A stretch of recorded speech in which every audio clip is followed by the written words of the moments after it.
So with the War Thunder roadmap coming out for the year of 2024, there's some things I really wish that were added into the roadmap whenever it comes to features and as well as just stuff that I think would be a great quality of life to War Thunder. Now with the current roadmap, there's just some things on there that I would say is a really good positive, just like the fuel sliders and as well as, the different battle ratings whenever it comes to aircraft for ground RB and as well as air RB is a really positive thing, but I do still think that they missed a lot whenever it comes to stuff that I think would be a big improvement to the game and also just stuff that would just help every player whenever it comes to War Thunder. So first, we're going to start out with the suggestion that actually I passed on the Gaijin that sadly didn't get put into this roadmap, and I honestly think that's a suggestion that would just help a bunch of top tier vehicles whenever it comes to ground force. So if you didn't know, whenever rank A ground forces came out for War Thunder, for some reason they decided to give them all, default APFSDS.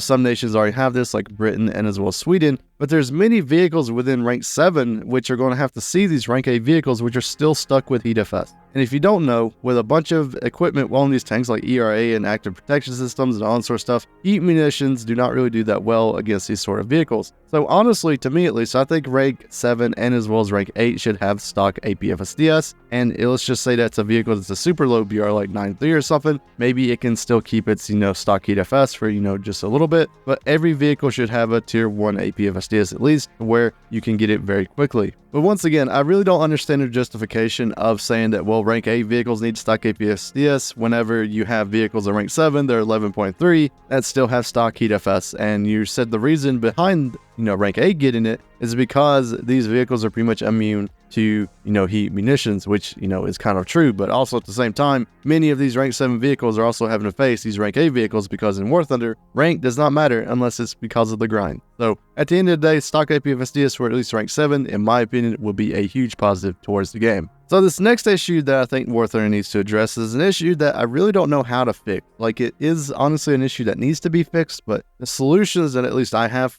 towards it, I don't really think are the best, and also I'm not really sure how they would perform in game, and that is the fact of the top tier nuke plane needs to be changed, or it just needs to be given flares. Either one of those two things would definitely help out whenever it comes to actually being able to drop in a nuke, because as you know, right now the default nuke planes are like the SU-7 and the Jaguar. So both of those vehicles are pretty bad whenever it comes to dropping nuke. And the reason behind that is because you're having to face vehicles, at least the top tier, where it's like the SU-27 or MiG-29 or an F-15 or an F-16, which have all aspect AIM-9Ms and R-73s, which can easily just blow you out of the air every single time that you come in with it. So it's very easy to counter a nuke plane, and honestly, in my opinion, it's not even worth taking out the nuke plane in like super top tier matches, because you're most likely just going to get shot down by another plane, because as you know, those vehicles are very strong whenever it comes to ground forces. Now really my solution is I still want the nuke plane to be countered, even though people are very hypocritical whenever it comes to being like, oh, you shouldn't shoot down a nuke plane. It is a thing in War Thunder. It should still be able to be countered, so it shouldn't just be like a F-16, getting a nuke and just coming in and dropping it super easy. I think either the solution should be is artificially give the SU-7 flares, or just bump it up to like the SU-17s that do have flares.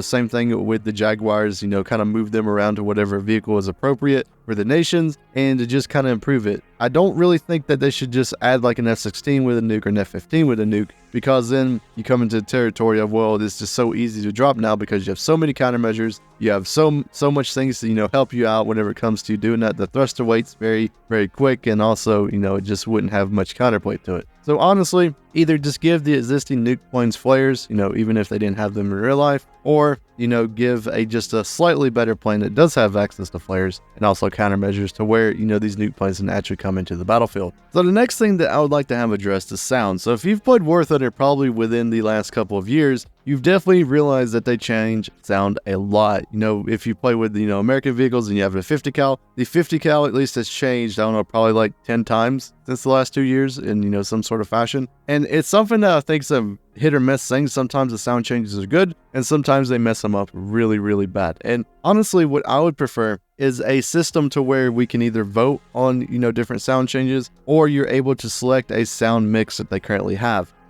and you're able to download it just like we can with the high, res texture pack and all that sort of stuff. Honestly, being able to just have the same sound, every single time, like I know there's like modded, sound mods and everything, but I'd want this to be official to where, even console players can use it. Definitely should be a thing, because I'm not a huge fan of just sound changing every week, just because the sound guy got bored and, he just needs to, like prove to Gaijin he still needs his job or something.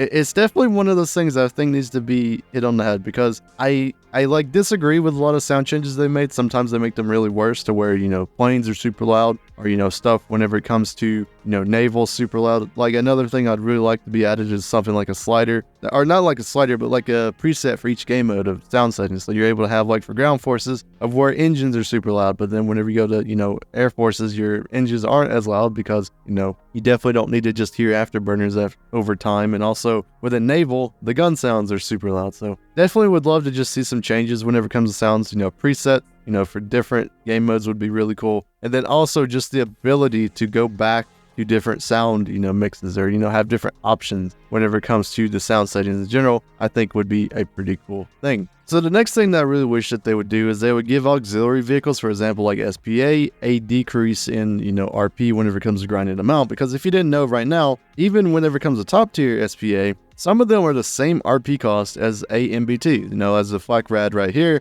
as we can see on this video now, it is the same RP cost pretty much as a Leopard 2 PSO, minus like 10,000. It's insane that, support vehicles, which are, made to support your lineups of MBTs, are sometimes the same RP cost whenever it comes to actually, getting them. And as a player, what would you rather go for? Would you rather go for a Leopard 2 PSO or go for a flak rad? That is not even really that great anymore because they nerfed it for some reason, because they decided to make cast super overpowered. But, I digress with that point. At the same time, I think auxiliary vehicles, especially whenever it comes to the RP cost, should have some sort of reduction to them, especially whenever they're not vehicles that you want to go after. The flak rad is a vehicle I've never went after because I just don't see any use in it, because it's not a great vehicle anymore. It's not ever been really a great one because it's so big that everyone just, shoots you whenever it comes to cast planes. But yeah, at the same time, I wish there was a reduction to it, even if there's like a reduction into, tank destroyers, for example. Tank destroyers really don't have anything within the game that they're special about.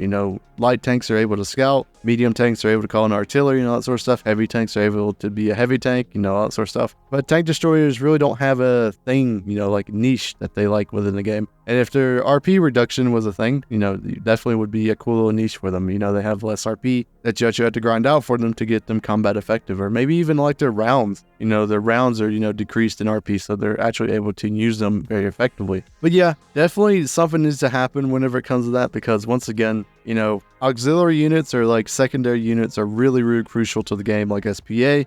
SPA can make or break games sometimes because they're able to take down, aircraft, and as well as, just give you a little bit of an extra bonus if, you're just out of spawn points. They're very cheap to spawn in, and maybe you get enough spawn points with them where you're actually able to spawn in and, actually win the game for your team.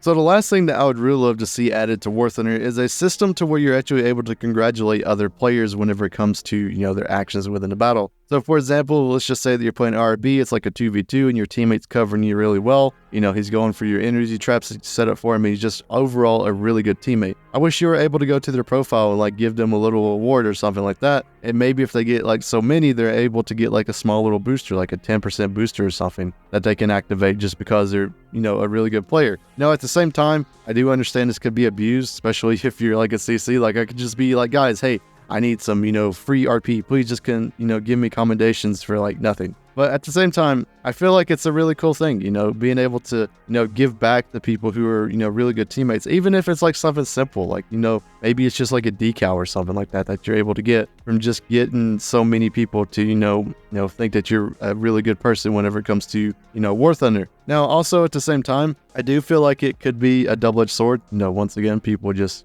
botting it or something like that. But I do feel like whenever you're able to, help out other people within the game, because, at the end of the day, War Thunder is kind of like a single player game. And what I mean by that is everyone's just going into the game, going for their own goals, whether it be for grinding stuff, whether it be for getting KDs or something like that. And there's not really a community aspect to the game as a whole. There's not really a huge, emphasis of, being team players. It's kind of like a selfish game. If there's like somebody on fire, you want to go kill them because you get RP from it. You don't get anything from just watching them burn. So yeah, I definitely wish there was just something to help, or give like the ability to, commend other players of good actions within the game and to get a little bit of a kickback from it, which I think would be pretty cool. So what do you guys think whenever it comes to War Thunder? Do you think the roadmap was good this year? Do you think there's anything that should have been added whenever it comes to, different game modes or, different things whenever it comes to the game? I definitely want to hear your guys' opinions in the comments, and we will see you guys in the next War Thunder video.